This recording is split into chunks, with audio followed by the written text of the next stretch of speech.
Hello everyone, my name is Frances Tang and we are here today at the Zombie Walk Festival in Long Beach, California. I'm here with Chris, who is an author of a post-apocalyptic series. Chris, tell us a little bit about your book series. How's it going? The first book in the series is called Going Home. It's about a EMP style event. The power doesn't work, your cars don't work, your computer, nothing functions.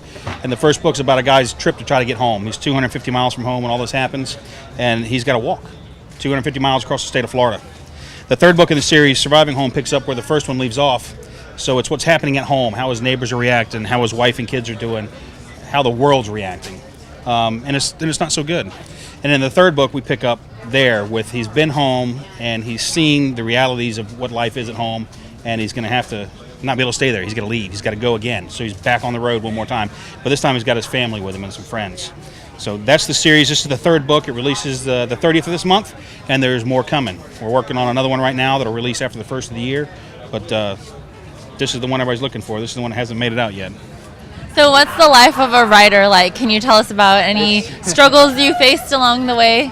Well, my trip to being published was unlike most. It was very accidental, and it happened easy for me. I got to say that. But the life of the writer now, I got to say, it's kind of nice. You kind of wake up when you want to, and you go to your computer and you sit down and you start working until the wee hours of the morning, and then you go to bed.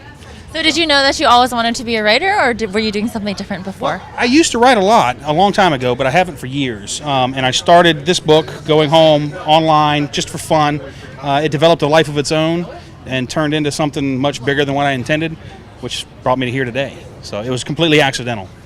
So what kind of advice could you give some of our viewers who are thinking about going more of a more unconventional route or going into writing?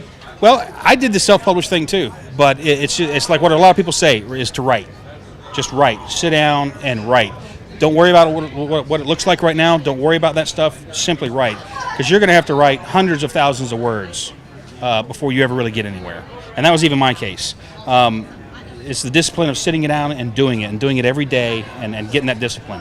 That's even for me now. It's the discipline to sit down and do it every day. That's the hard part. So where did your inspiration from these books come from? Have you always been interested in this post-apocalyptic type? Yeah, I'm a big fan of the post-apocalyptic thing, the prepper world, the doomsday preppers kind of things. That is me in reality. I'm one of those nutcases that believe that something bad may happen someday, and so I prepare for it. I lived in Florida for years, dealing with hurricanes and things. So a lot of what's in this book is just practical application for a tornado or a hurricane or whatever it is. It's not always the end of the world. Do you have some real life experience? Sadly, yes. Well, thank you, Chris. I hope your book release is a success, and we are here at the Long Beach Zombie Festival.